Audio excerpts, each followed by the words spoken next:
ஏங்க எப்படியாப்பட்ட ஆளுகள் எல்லாம் போட்டுருக்கு நம்ம ஊருக்கு நாடகத்துக்கு. நீங்க வாட்டுக்குள்ள ஏதோ அப்படி இருக்கல சந்தமா சிரிச்சவன் கலகல கலகல திருவிழா சிரிச்சுக்கிட்டு கொண்டாட்டமா இருக்கேன்.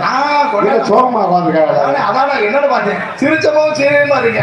ஏன் சோகமா உட்காந்துருக்காங்க? ஏன் எதுக்கு எதுக்கு எதுக்கு எதுக்குதான் உட்காந்துருக்கீங்க? அப்படி சோகமா எதுக்கு உட்காந்துருக்கீங்க? நம்மோட காதை பூரா விடிய காட்டு பிடிக்கிட்டு போயிடுவாங்களே. அந்த சோகம்லாம் கிடையாது. அப்பெல்லாம் கிடையாது. யாரு சொன்னது? இந்த திருவிழாக்கு எங்களை போட்டு கலைஞர்களுக்கு காசு கொடுத்து புண்ணியம் இல்லையா?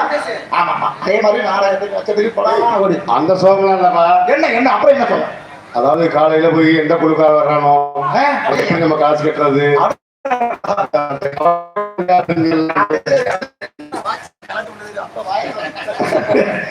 நாளை கட்டுறது கேட்கக்கூடாது.